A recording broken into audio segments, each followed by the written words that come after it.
बिहार की राजनीति में बड़ा उलटफेर तब हुआ जब तेजस्वी जीते।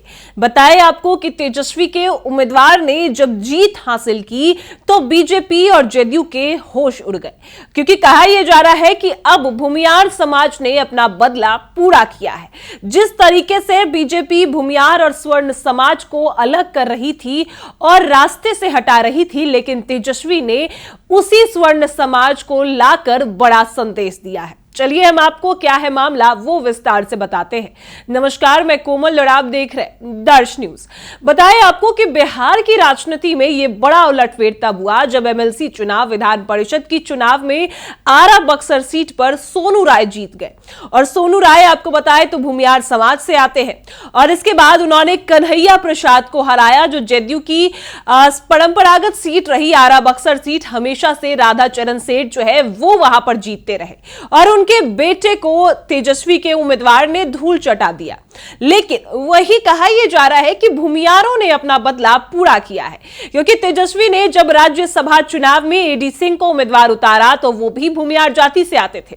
लेकिन बीजेपी ने कुछ ऐसा खेल रचा जिससे महागठबंधन के ही जो लोग थे, महागठबंधन के ही जो नेता थे, उन्होंने अपने ही उम्मीदवार का साथ नहीं दिया, क्योंकि बीजेपी ने खरीद फरोख्त का काम किया और फिर इसके बाद स्वर्ण समाज को हरवा दिया। इसके बाद खुद के अंदर की बात करें तो जो बीजेपी के सबसे वफादार विजय कुमार सिन्हा, जो कि भूमियार समाज से आते हैं, उनको डिप्टी सीएम की कुर्सी से छुट्टी हो गई उनकी। इसके बाद ना उनको बड़ा पद दिया गया और इसके बाद लगातार जो भूमियार समाज और स्वर्ण समाज है, खासकर राजपूत, ब्राह्मण और जो भूमियार समाज है, उनको लेकर अब चर्चाएं चलने लगी कि बीजेपी अब अपने भूमियार वोटर्स को नाराज कर रही है, क्योंकि विजय सिन्हा को कोई बड़ा पद नहीं दिया गया। वहीं अगर बात करें जेडीयू की तो चेतन आनंद को भी टिकट जो है और मंत्री जो है नहीं बनाया गया। तो इस वजह से कहीं ना कहीं जहां एक और एनडीए भूमियार समाज को नाराज कर रही थी और कहा यह जा रहा था कि एनडीए भूमियार को अब, और कहा यह जा रहा था कि एनडीए जो है वो स्वर्ण समाज को अब पीछे छोड़ रही है और जो पिछड़ा जात है, अति पिछड़े वर्ग के लोग हैं और जो यादव है, मुस्लिम है, इन सभी को साथ ला रही। लेकिन तेजस्वी यादव की बात करें तो तेजस्वी यादव के साथ हमेशा से यादव और मुस्लिम समीकरण वो हमेशा से साधते रहे, यानी कि एमवाई समीकरण हमेशा उनके साथ रहा। लेकिन तेजस्वी अब खुलकर ये कह रहे हैं कि स्वर्ण समाज को भी वो लेकर साथ चलेंगे। इस वजह से राज्यसभा में भी उन्होंने भूमियार समाज को आगे रखा। हालांकि वो हार हुई, लेकिन उसी हार का बदला अब तेजस्वी के उम्मीदवार सोनू कुमार राय ने ली और ये हार अब भाजपा और जेडीयू दोनों के लिए बड़ी हार हुई, क्योंकि सिर्फ ये जेडीयू की हार नहीं हुई है, ये एनडीए की हार हुई है। और इसी वजह से कहा यह जा रहा है कि तेजस्वी ने बड़ा संदेश दिया है, स्वर्ण समाज को भी अब वो साथ लेकर चल रहे हैं। अगर बात करें पहले की तो जो अब बागी विधायक है, बागी नेता हो चुके हैं तेजस्वी के, और बाहुबली आनंद मोहन के बेटे चेतन आनंद, तेजस्वी हमेशा ये कहते नजर आए थे कि वो जात में फर्क नहीं करते, वो हर एक जात को जो है वो पद देंगे, अगर उनको सही लगता तो वो जरूर उनको मौका देंगे। तो आपको बताया कि जब 2020 का चुनाव था तो उस समय तेजस्वी ने ही चेतन आनंद को टिकट दिया था शिवहर से और वो इस टिकट पर जीते भी थे। लेकिन इसके बाद चेतन आनंद ने तेजस्वी का साथ छोड़कर जेडीयू में चले गए। लेकिन आज स्वर्ण की और जो राजपूत जाति है या फिर भूमियार जाति है, वहां पर अगर देखें उन जात का जेडीयू और बीजेपी ने उन लोगों को कुछ नहीं दिया, क्योंकि चेतन आनंद को मंत्री बनाए जाने की बात चल रही थी।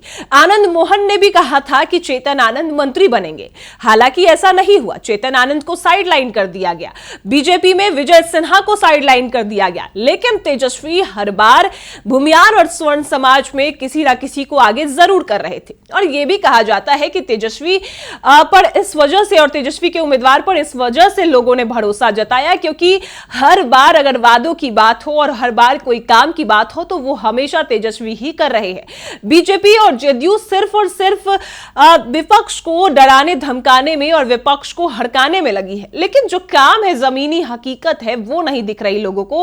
और इसी वजह से जेडीयू की जो वो सीट है वो चली गई और राधाचरण सेठ जो है वो ज्यादा ही घमंडी हो चुके थे। इस वजह से भी उनकी ये सीट गई। लोगों ने उनका घमंड देख लिया था कि वो अब नहीं चाहते कि राधाचरण सेठ जो है वो जीते, यानी कि उनके बेटे जीते। इसी वजह से कहीं ना कहीं यह समीकरण बदला और जो स्वर्ण समाज है, भूमिहार समाज है, उसने अपना बदला पूरा किया, क्योंकि राज्यसभा में हार हुई थी तो वो हार का बदला अब एमएलसी चुनाव में आकर तेजस्वी के उम्मीदवार ने लिया। अगर बात करें अब बिहार की राजनीति की, तो बिहार की राजनीति में स्वर्ण कार्ड की वजह से बड़ा उलटफेर देखने को मिला है। महागठबंधन की जीत के भीतर घनघोर जहां एक और देखने को मिला कि अब एक कामयाबी जो है वो तेजस्वी ने छुई है। जहां आपको बताया कि राजनीतिक गिलारियों में बात करें तो वर्ष 2025 विधानसभा चुनाव में एनडीए को मिली बंपर जीत के कारण जेडीयू के उम्मीदवार कन्हैया कुमार ने इस चुनाव को हल्के में लिया। अपने पिता की जीती हुई सीट को लेकर जेडीयू उम्मीदवार ये मान चुके थे कि अंत में चुनाव पैसे और संपर्क के बल से जीता जाता है। वो यही समझ रहे थे कि वो जो पैसा राधाचरण सेठ जो है वो फेंक रहे हैं और उनका संपर्क अच्छा है तो वही जीतेंगे। वोटर से भावनात्मक संबंध विकसित वो नहीं कर पाए और सूत्र बताते हैं कि उनका पैसा इस बार काम ही नहीं आया।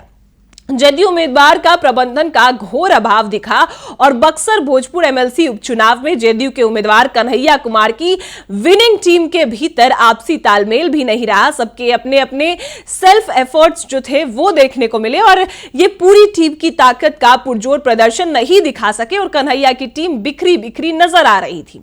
लेकिन वही स्वर्ण पर आरजेडी की विशेष नजर रही और उपचुनाव में तेजस्वी यादव ने इस बार सिर्फ केवल मुस्लिम यादव समीकरण पर भरोसा नहीं किया बल्कि स्वर्ण और पिछड़ा गठजोड़ पर भी काम किया। सोनू कुमार राय की उम्मीदवारी ने स्थानीय स्तर पर जातिगत दीवारें तोड़ी और सोनू राय भूमिहार समाज से आते हैं और तेजस्वी ने संदेश दिया कि आरजेडी अब केवल एक खास वर्ग की पार्टी नहीं बल्कि सबको साथ लेकर चलने वाली पार्टी बन चुकी है। सबसे बड़ी बात यह है कि एनडीए के साथी दल का भी सामूहिक प्रयास इस चुनाव में नहीं दिखा। जेडीयू और भाजपा की टीम के बीच भी सूचना का आदान प्रदान नहीं था। बक्सर में जो लोग हैं वो बताते हैं कि आरजेडी के उम्मीदवार को इस बात का लाभ हुआ क्योंकि आरजेडी के उम्मीदवार सोनू राय ने मैन टू मैन गार्ड कर चल रहे थे, यानी कि जहां से वोट मिलने की उम्मीद नहीं थी उनके पास भी गए और इसी वजह से आरजेडी के सोनू राय ने करीब 360 वोटों से जीत हासिल की और जेडीयू के उम्मीदवार सिर्फ मुंह देखते रह गए। क्योंकि कहा यह जाता है कि अगर आपको घमंड ज्यादा हो जाता है, पैसों का घमंड हो जाता है या फिर आपको संपर्क का पावर का घमंड हो जाता है तो आपका घमंड एक ना एक दिन जरूर टूटता है। तो यही हुआ राधाचरण सेठ के साथ और आज उनका घमंड आरजेडी के उसी भूमिहार नेता ने तोड़ा है जो भूमिहार एक बार हार चुका था। यानी कि बीजेपी हमेशा स्वर्ण समाज को हराने में लगी थी, यानी कि राज्यसभा में एडी सिंह को हराया, लेकिन इस बार फिर से भूमिहार समाज ने ही जीत हासिल कर यह दिखाया कि भूमिहार अपना बदला और स्वर्ण समाज अपना बदला कैसे लेते हैं। तो कहा यही जा रहा है कि तेजस्वी अब सिर्फ और सिर्फ एमवाई समीकरण नहीं बल्कि जो और भी जातियां है, स्वर्ण समाज है, स्वर्ण कार्ड को लेकर अब चलेगी, जिस वजह से कहीं ना कहीं एनडीए को नुकसान होगा। क्योंकि एनडीए की अगर फिलहाल की बात करें तो उन्होंने स्वर्ण समाज को नाराज किया है, चाहे वो राजपूत हो, चेतन आनंद हो या फिर भूमिहार समाज से विजय कुमार सिन्हा हो, सभी नाराज हैं। और जबकि बीजेपी की बात करें तो सबसे वफादार अगर वोटर्स बीजेपी के हैं तो वो भूमिहार ही हैं। लेकिन इस बार बीजेपी ने उन्हीं वोटरों को नाराज किया क्योंकि ना ही विजय सिन्हा को बड़ा विभाग दिया और ना कुछ दिया, और वही चेतन आनंद जो कि हमेशा से निशांत कुमार के टीम में रहे और इसके बाद भी चेतन आनंद को मंत्री नहीं बनाया गया, तो स्वर्ण समाज वहां से पिछड़ता जा रहा था और यहां तेजस्वी के उम्मीदवार भी हार रहे थे। लेकिन अब भूमिहार ने अपना बदला लेकर सभी को चौंका दिया है और एनडीए और जेडीयू की होश उड़ चुकी है और बड़ा बदला जो है तेजस्वी के उम्मीदवार ने सबसे लिया है। फिलहाल इस खबर में इतना ही। आपकी क्या राय है वो हमें कमेंट में जरूर बताएं और देखते रहें दर्श न्यूज।